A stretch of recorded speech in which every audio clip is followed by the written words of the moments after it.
तो अभय सिंह यानी आईआईटीएन बाबा, प्रयागराज महाकुंभ का सबसे वायरल चेहरा। उनकी अजब गजब बातों ने दुनिया का ध्यान इस तरह अपनी ओर खींचा कि लोग साधु सन्यासियों, नागाओं और बड़े बड़े संतों की सिद्धियों और चमत्कारों की चर्चा छोड़कर अभय सिंह के पीछे भागने लगे। आईआईटी मुंबई से एरोस्पेस इंजीनियरिंग की पढ़ाई और फिर कनाडा में लाखों रुपए महीने की नौकरी और फिर अपना ब्राइट फ्यूचर, सब कुछ छोड़कर उन्होंने क्यों अध्यात्म की राह पकड़ ली? इसी सस्पेंस ने उन्हें महाकुंभ का सेलिब्रिटी बना दिया। उनके पहले इंटरव्यू से लेकर बाद में जितने भी इंटरव्यू हुए वो कमोबेश एक ही बात दोहराते नजर आए और दुनिया भी आईआईटी मुंबई वाली उनकी छवि को दिमाग में रखकर उन बातों पर आंख बंद करके भरोसा करती दिखी। उनकी छवि एक पहुंचे हुए बाबा की बना दी गई। लेकिन आईआईटीएन बाबा की सच्चाई क्या वाकई यही है? आत्मा, परमात्मा, महादेव और आध्यात्म को लेकर अभय सिंह जो बात कहते रहे उसे तो आपने कई बार सुना होगा, लेकिन अब जो कुछ आप उनकी मुंह जवानी सुनने वाले हैं वो इस बाबा की एक अलग तस्वीर खींचने वाली है। उस परसेप्शन को शीशे की तरह चटकाने वाली है जिसकी वजह से दुनिया आईआईटीएन बाबा को आध्यात्म में बहुत पहुंचा हुआ मान रही थी। आईआईटीएन बाबा की यह इमेज अपने साथ एक सवाल भी लेकर आई है कि यह युवा सन्यासी वाकई आध्यात्मिक चेतना के एक ऊंचे स्तर पर पहुंच चुका है, जहां से कही गई बातें अक्सर आम आदमी की समझ से परे हो रही है, या फिर वो किसी ऐसी मानसिक अवस्था में है जहां उन्हें काउंसलिंग की सख्त जरूरत है। योगी बनेगा ना प्रधानमंत्री। मैं उन लोगों को चूज करता ना जो भगवान को बेसिकली जो बाद में ग्रेटफुल भी हो। इसलिए गुकेश का मैंने जानबूझ के वैसा था ना कि बगा जो स्टार्टिंग में उसने जो वैली वाला वो जीता था, चैलेंजर वाला, तब भी मैंने पूरी सीरीज देखी थी। उस टाइम पे मैं हिमाचल में धर्मशाला जा रहा था तो सुबह सुबह टैक्सी के अंदर बता रहा था, बगा देखो इसको जिता दिया। 3 बड़ी प्रेडिक्शंस आपके हिसाब से क्या है? वर्ल्ड वॉर बाय व्हेन चालू हो जाएगा इस ईयर के एंड में। क्रिकेट देखते हैं आप? हाँ देखा था मैंने बीच में। इनको थोड़ा बहुत ऐसे जिताया भी था, बट एक क्रिकेटर वही है थोड़ा। आप जिता देते हो यहाँ बैठ के? हाँ, ये T20 वर्ल्ड कप में भी किया था ना मैंने समय में। मैं उसको बार बार बोल रहा हूँ यार हार्दिक को बोल दे भाई, हार्दिक को बोल दे भाई, दे ही ले रहा है वो।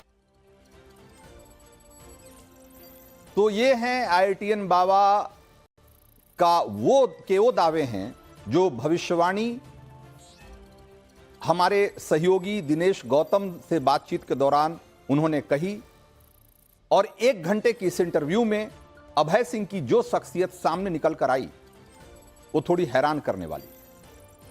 सवाल तो यह है कि अभय सिंह के आईआईटी मुंबई वाले बैकग्राउंड की धौंस में क्या उनके डीप डिप्रेशन में होने की आशंका की अनदेखी की जा रही है?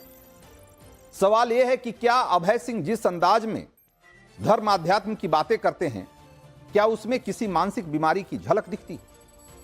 उनके चेहरे पर जो बेवजह की हंसी और आंखों में जो अजब गजब मूवमेंट दिखते हैं, क्या उनकी किसी मानसिक अवस्था के बारे में कुछ बताती है जिसे अब तक नजरअंदाज किया जाता रहा? इन्हीं सवालों के जवाब में छिपी है आईआईटीएन बाबा की सच्चाई, उनकी वो हकीकत जिसका रहस्य समझ में आते ही शायद जूना अखाड़े ने उनसे कन्नी काटी। अभय सिंह की मौजूदा मनोदशा को जूना अखाड़े के जो सन्यासी आध्यात्म की ऊंची अवस्था मान रहे थे और इसी वजह से उन्हें वाराणसी से प्रयागराज अपने साथ ले आए थे और आने वाले समय में उन्हें सनातन का एक बड़ा सिद्ध पुरुष इस रूप में उन्हें देख रहे थे, अब वो जूना अखाड़ा चुप है। बल्कि दबी जुबान तो यह भी कह रहे हैं कि अभय सिंह की मानसिक हालत ठीक नहीं है और वो बुरी तरह नशे की चपेट में। नवभारत से बातचीत में आईआईटीएन बाबा ने जो कुछ कहा उस पर गौर करने के बाद उनकी मनोदशा आपको भी समझ में आने लगेगी। सुनिए जरा महादेव से अपना सीधा कनेक्शन बताने वाले अभय सिंह का एक बयान, जिसमें वो कह रहे हैं कि मैंने बैठे बैठे आईपीएल चैंपियनशिप में टीम इंडिया को जीत दिला दी और भारतीय ग्रैंड मास्टर डी गुकेश को हाल ही में शतरंज का वर्ल्ड चैंपियन बना दिया। एक बार सुनिए उनको। मैं उन लोगों को चूज करता ना जो भगवान को बेसिकली जो बाद में ग्रेटफुल भी हो। इसलिए गुकेश का मैंने जानबूझ के वैसा था ना कि होगा जो स्टार्टिंग में उसने जो वैली वाला वो जीता था चैलेंजर वाला, तब भी मैंने पूरी सीरीज देखी थी। उस टाइम पे मैं हिमाचल में धर्मशाला जा रहा था तो सुबह सुबह टैक्सी के अंदर बता रहा था, मौका देखो इसको जिता दिया चैलेंजर वाला। फिर बाद में जब उसका मेन कंपटीशन हुआ तो उसके अंदर भी सारे मैच आराम से बैठ के उसको लाइक समझवा करके स्ट्रेटेजी बना के कि हाँ इसको कैसे देखना है। वो विजुअलाइजेशन है ना, ये तो ऋषिकेश में भी सिखाया था मैंने कि उसको चेस को तुम बहुत ज्यादा अलग अलग तरीके से देख सकते हो। तो आप गुकेश को मिले हुए हैं? नहीं। अच्छा, उससे वैसे सिग्नल्स के जरिए आपने बोला तो उसने थैंक गॉड बाद में। तो महादेव से अपना कनेक्शन होने का दावा करते करते IITN बाबा भूत भविष्य की टाइमलाइन को ही उलट पुलट करने का दावा करने लगे। क्रिकेटर रोहित शर्मा और वर्ल्ड चैंपियन गुकेश से अपना टेलीपैथ। ये सच है कि साधुओं के चमत्कार की ऐसी कई कहानियां श्रद्धालु कहते और सुनते हैं। बहुत सारे लोग उस पर यकीन भी करते हैं, लेकिन उन कहानियों में यह घटना जिनके साथ होती है या चमत्कार जिनके साथ घटित होता है, उन्हें उसका पूर्वाभास भी जरूर होता है। और ऐसे चमत्कारों के चश्मदीद दावा करते हैं कि उन्हें पहले ही इसका अनुभव हो गया या इशारा मिल गया। अब IITN बाबा के इस बयान में क्या हकीकत है, क्या फसाना है, यह समझना मुश्किल नहीं। सनातन के तमाम पैमानों से ऊपर उठकर जिस तरह से वो अजब गजब दावे कर रहे हैं, उसमें उनके मन का फितूर साफ साफ झलक रहा है। सुनिए IITN बाबा की कुछ और हैरान करने वाली भविष्यवाणियां और दावे, जिनमें वर्ल्ड वार से लेकर दिल्ली चुनाव तक सब शामिल है। वो 3 बड़ी प्रेडिक्शंस आपके हिसाब से क्या हैं? वर्ल्ड वॉर बाय व्हेन चालू हो जाएगा ये इस ईयर के एंड में। इस साल के आखिर में वर्ल्ड वॉर शुरू हो जाएगा। 2025 के आखिर में वर्ल्ड वॉर शुरू हो जाएगा। मतलब ऐसे तो हो ही गया है काफी हद तक तो, बट वो तो उसकी शुरुआत तो रशिया यूक्रेन है या इधर इजराइल और हमास था? नहीं, रशिया रुपये नहीं था ना शुरुआत तो। अच्छा भाई, अच्छा ये हो गया प्रेडिक्शन नंबर 1। 2 क्या है? इसके बारे में प्रेडिक्शन करूं मैं? कल मैं रात को इतने सारे प्रेडिक्शन किए थे। मैं तो वैसे भी कर देता हूँ ना, जैसे मान लो जैसे बीजेपी अभी कैंडिडेट बना रही है, तो मैंने उनको बोला कि अभी तुम नुपुर शर्मा को चीफ मिनिस्टर का बनाते हो दिल्ली से, तो मैं जिता दूंगा उसको, वो मेरी गारंटी है। कैसे जिताएंगे आप? वो मेरी गारंटी है ना, वो मैं कैसे भी जिताऊं। तो आपने सुना, वो कह रहे हैं कि अगर नुपुर शर्मा को अगर आप दिल्ली से टिकट दे दें तो मैं उसको जिता दूंगा, इसकी मेरी गारंटी है और मैं जिता दूंगा। चुनावी समीकरण क्या कहते हैं, जमीन पर हालात क्या है, उससे कोई फर्क नहीं पड़ता। वो दावा कर रहे हैं कि मैं जिता दूंगा। नवभारत से इंटरव्यू में IITN बाबा अभय सिंह की शख्सियत की और भी परत दर परत खुलती गई। आगे मैं वो भी आपको विस्तार से बताऊंगा, लेकिन पहले उनकी मानसिक दशा को मेडिकल साइंस के पैमाने पर समझना जरा जरूरी है। और यहां याद रखिए कि मैं उनकी मानसिक स्थिति को लेकर कोई सर्टिफिकेट नहीं दे रहा, लेकिन मॉडर्न मेडिकल साइंस में मानसिक बीमारियों पर बहुत तरह के रिसर्च हुए हैं। उनकी पहचान करने से लेकर उनके इलाज को लेकर, इलाज तक को लेकर साइकियाट्री और साइकोलॉजी में बहुत सारे रिसर्च हुए, बहुत सारे अध्ययन किए गए और उसके आधार पे आप किसी व्यक्ति को देखकर उसकी मनोदशा, उसकी मानसिक हालत के बारे में अंदाजा लगा सकते हैं। कम से कम यह जरूर समझ सकते हैं कि क्या वाकई इस आदमी को किसी तरह के काउंसलिंग की जरूरत है। और इसकी वजह यह है कि हाल के कुछ सालों में दुनिया भर में मनोरोग या जिसको मेंटल प्रॉब्लम कहते हैं, वो बहुत तेजी से बढ़ा है। अमेरिका से लेकर ऑस्ट्रेलिया तक, इटली से लेकर इंडिया तक, दुनिया का कोई भी देश हो, अलग अलग तरह के मानसिक रोगों से जूझने वालों की तादाद बढ़ी है, क्योंकि पूरी दुनिया में लोगों का लाइफ स्टाइल बदला है और उसकी वजह से उनकी मानसिक स्थिति में भी बहुत सारे बदलाव आए। मेडिकल साइंस के मुताबिक किसी व्यक्ति में मानसिक बीमारी होने या विकसित होने के क्या संकेत होते हैं, एक बार जरा समझ लीजिए और उसके बाद अभय सिंह जो बातें कर रहे हैं, जिस तरह की बातें कर रहे हैं, उनके व्यवहार में जो चीजें दिखती है, उसको बरक्स रख के, उसको आमने सामने रखकर जरा देखिए। बहुत मुमकिन है कि आपको भी एक पैटर्न दिखेगा। मानसिक व्यवहार में असामान्य बदलाव या अजीब सी हरकतें, ये वो चीजें होती है जो कि सबसे पहले आपका ध्यान खींचती है। कि अगर आप अलग तरीके से बात करते हैं, अलग तरीके से आपके चेहरे पर हाव भाव आते हैं, तो एक पहला इंडिकेशन होता है। दूसरा इंडिकेशन क्या होता है? तार्किक सोच की वजह, लॉजिकल बात करने की बजाय आप भ्रम और भटकाव की स्थिति में दिखते हैं, बात बात पर बेचैन हो जाते हैं, उत्तेजित हो जाते हैं, अव्यवस्थित हालत में दिखते हैं, परिवार, मित्रों, अपने लोगों से दूरी बनाने लग जाते हैं। और कई बार ऐसे लोग सुपर नेचुरल शक्तियों में, यानी कि पारलौकिक दुनिया में होने का या ऐसी शक्तियों के करीब होने का ऐसा दावा करने लगते हैं। यह मानसिक बीमारी का शुरुआती लक्षण है, जो समय के साथ डिप्रेशन से शुरू होकर सिजोफ्रेनिया यानी कि जो स्प्लिट पर्सनालिटी तक की जो समस्या होती है, वहां तक जा सकती है, बाइपोलर डिजीज और ऐसी बहुत सारी चीजों की तरफ बढ़ सकती है। और मानसिक विकार चूंकि धीरे धीरे विकसित होता है, इसलिए कई बार इसे समझने में देर होती है। अक्सर इसकी वजह से लोग नहीं समझ पाते या प्रेडिक्ट नहीं कर पाते कि वो किसी मानसिक बीमारी के ट्रैप में फंस रहे हैं और इसके पीछे वजह क्या होती है। और इसके पीछे जो सबसे बड़ी वजह होती है, वो लोग मानते हैं कि अगर जीवन में आपको किसी चीज से झटका लगता है, गहरा सदमा लगता है, इमोशनल ट्रॉमा होता है, उसकी वजह से सारी चीजें होती हैं। अब जरा लौटिए IITN बाबा की तरफ। एक फैक्ट है जो कि IITN बाबा ने खुद कई बार कहा है कि उनका बचपन घरेलू हिंसा और मानसिक तनाव और दबाव के दौर से गुजरा है। उनके घर की परिस्थितियां ऐसी थी कि जिसमें उनके माता पिता के बीच संबंध अच्छे नहीं थे और उसकी वजह से वो कई तरह बहुत मानसिक परेशानी में रहे। कनाडा में नौकरी के दौरान वो डीप डिप्रेशन से भी जूझते रहे और उन्होंने खुद इस बात को स्वीकार किया है। लेकिन यह भी सच है कि इन दोनों हालातों से उन्होंने खुद को उबारा भी है। वो कहते हैं कि आध्यात्म इसी प्रक्रिया में उनके जीवन का हिस्सा बना। जब वो डिप्रेशन में थे, तब इसको समझने के लिए उन्होंने आध्यात्म का रुख किया और उन्हें अपनी स्थिति, अपनी मानसिक स्थिति के बारे में बेहतर समझ पैदा हुई उनके भीतर।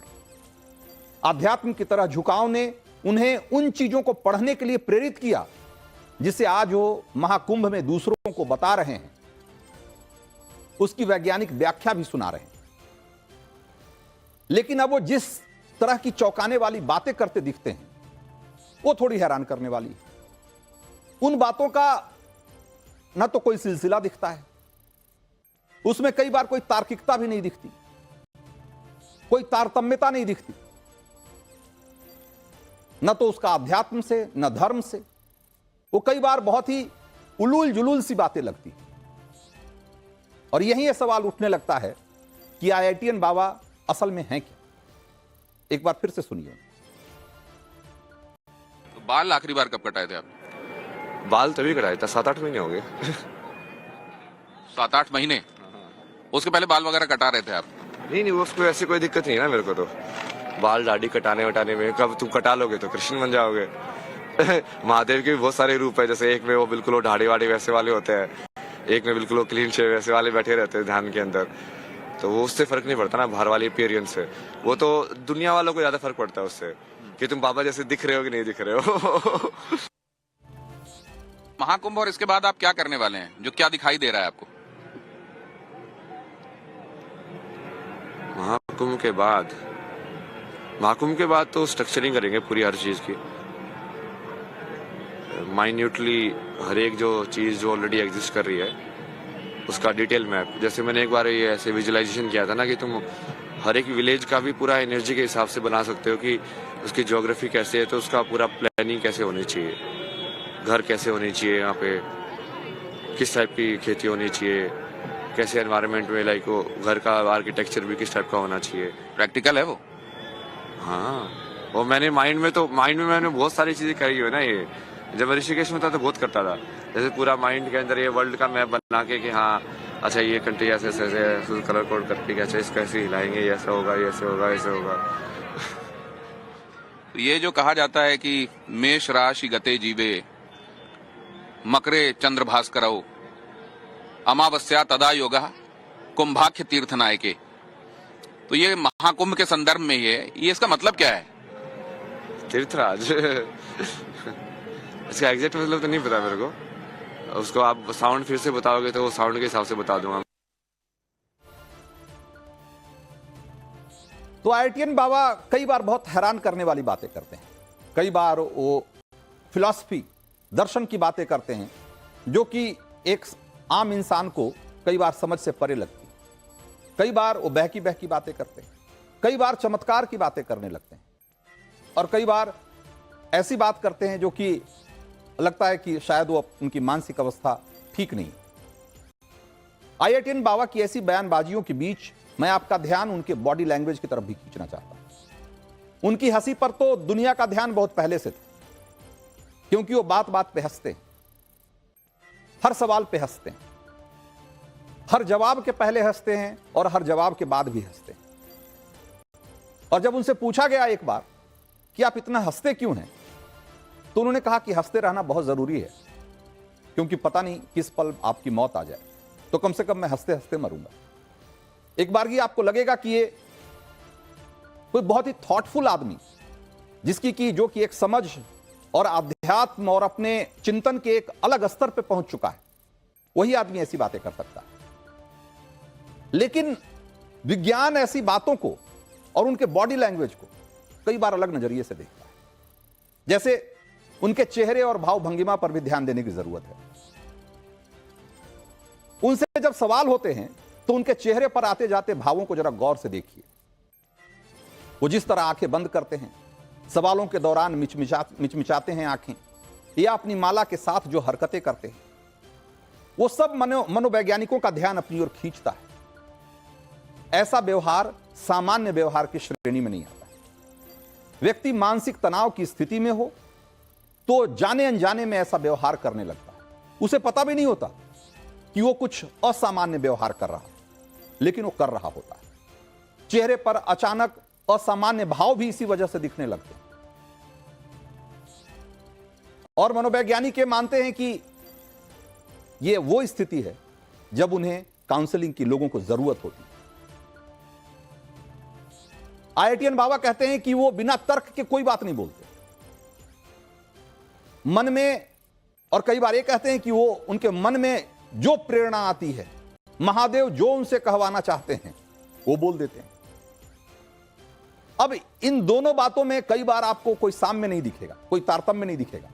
कि कई बार तो कहते हैं कि वो अतार्किक बात नहीं करते, क्योंकि आज का युवा कोई अतार्किक बात सुनने को तैयार नहीं है, उसे लॉजिकल बात कहनी होगी।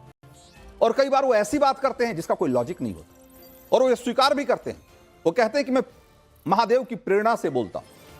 जैसे मैंने हाल में उनका एक और वीडियो देखा जिसमें वो कह रहे हैं कि महादेव मुझसे बात करते हैं और मुझसे कहते हैं कि मैं विष्णु का अवतार हूं। भास्कर कहते हैं लोगों से कि भाई लोग आप इस बात को मानते क्यों नहीं हो, और कब मानोगे इस बात को? तब जब मैं सब कुछ ले लूंगा, तब तो मैं सुदर्शन से सबका गला भी काट दूंगा, नहीं तो त्रिशूल से सबको मार दूंगा। ये इस तरह की बातें करते हैं। कहते हैं कि महादेव मुझसे इतना प्रेम करते हैं, अपना त्रिशूल भी मुझे दे देंगे। तो कई बार ऐसी बहकी बहकी बातें करना, ये क्या है? मैं यहां एक बात और स्पष्ट करना चाहता हूं कि मैं बिल्कुल नहीं कहना चाह रहा, या मेरा इन सारी बातों का कहने का मकसद ये बिल्कुल नहीं है कि मैं किसी नतीजे पे पहुंचकर ये बात कह रहा हूं कि आईआईटीएन बाबा किसी मानसिक बीमारी से जूझ रहे हैं। लेकिन अब वो जिस तरह की बेसिर पैर की बयानबाजी पर उतर आए हैं, वो उनकी मानसिक अवस्था पर एक सवाल उठा रहा है। और जूना अखाड़े ने इसी मानसिक अवस्था के कारण उनसे दूरी बनाई। जूना अखाड़े के महंत कर्णपुरी ने एक बयान जारी करके कहा था कि अभय सिंह बाबा नहीं, मवाली है। उसकी मानसिक स्थिति वैसी नहीं है जैसा हम सोच रहे थे, इसलिए उन्हें हमने अखाड़े से जाने के लिए कह दिया। एक बार सुनिए उनको। तो ये उन्होंने जूना अखाड़े की तरफ से बयान में कहा है, और ये बातें स्पष्ट करती है कि अभय सिंह चाहे जिस भी मानसिक स्थिति में, वो आध्यात्म के एक उच्च स्तर पर हो या वो किसी नशे की हालत में ऐसी बात कर रहे हैं या अपनी खराब मानसिक स्थिति की वजह से ऐसी बात कर रहे हैं, लेकिन जिन्होंने उनको करीब से देखा है, उन्होंने उनकी शख्सियत के कई रूप देखे हैं, कई चेहरे देखे हैं। एक बार सुनिए जरा जूना अखाड़े के महंत। है ना कि पॉलिटिकली करेक्ट हूं कि नहीं हूं, सही कह रहा हूं कि नहीं कह रहा हूं, ऐसा दिमाग लगाते हैं आप ये सब नहीं सोचते? नहीं, मैं महादेव ने मेरे को डायरेक्टली बोला है ना कि तेरे को डरने की जरूरत नहीं है, क्योंकि सारी नॉलेज जो है उसी मोमेंट में हो और तेरे अंदर ही है।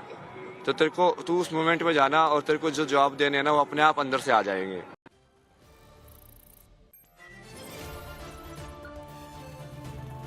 तो आपने सुना कि अभय सिंह किस तरह की बात कर रहे हैं। अभय सिंह कई बार ऐसी बातें करते हैं जब आपको लगेगा कि वो बात करते हैं कि कॉन्शसनेस की बात करते हैं। एक बार मैंने किसी बयान में उनको सुना, वो फीमेल कॉन्शसनेस की बातें करते हैं। उनके उंगलियों के नाखून बढ़े हुए हैं, और जब इससे जुड़ा सवाल किया गया उनसे, तो उन्होंने कहा कि अगर आप फीमेल कॉन्शसनेस में, अगर किसी स्त्री के कॉन्शसनेस को समझना चाहते हो, तो आपको उसका एक बहुत बड़ा जरिया है कि आप अपने चाल ढाल, अपने व्यवहार में उन चीजों को उतारो जिसको एक महिला हर रोज महसूस करती है। और जो मैंने नाखून बढ़ाए हैं, इसके बाद मैं एक मैस्कुलिन कॉन्शसनेस से, एक पुरुष की मानसिक अवस्था से एक स्त्री की मानसिक अवस्था को समझने में मुझे मदद मिलती है, क्योंकि मैं ये बढ़े हुए नाखूनों के साथ कोई रफ एंड टफ तरीके से काम नहीं कर सकता। मुझे किसी भी काम को करने में एक सॉफ्टनेस की जरूरत होती है, और इसके जरिए मैं उस फीमेल कॉन्शसनेस को समझता हूं। तो कई बार उनकी बातें आपको लगेगी कि ये बहुत ही तार्किक या आध्यात्मिक रूप से बहुत ही उच्च स्तर की बातें कर रहे हैं। फिलॉसफी के हिसाब से अगर देखें, किसी दर्शन के हिसाब से देखेंगे, तो आपको लगेगा कि बहुत ही बड़े दार्शनिक हैं। निश्चित रूप से अभय सिंह ने अच्छी पढ़ाई की है, देश के सबसे शानदार इंस्टीट्यूशन से पढ़ाई की है। इंजीनियरिंग के साथ साथ उन्होंने खुद कहा है कि उन्होंने फिलॉसफी और दूसरे इस तरह के मेटाफिजिक्स की पढ़ाई की है। तो उनकी बातों में वो ज्ञान दिखता है, झलकता जरूर है, लेकिन कई बार उसमें कोई तारतम्य नहीं दिखता, उसमें कोई साम्य नहीं दिखता है। और यही वो जगह है जहां पर कि अभय सिंह की शख्सियत एक सवाल के रूप में दुनिया के सामने आती है। और कई बार ऐसे सवालों के प्रति लोगों का आकर्षण होता है। महाकुंभ में वो सबसे बड़े आकर्षण जरूर हैं, लेकिन ये जरूरी है कि इस सवाल का जवाब अगर अभय सिंह खुद अपने लिए तलाश पाएं तो बहुत अच्छा होगा।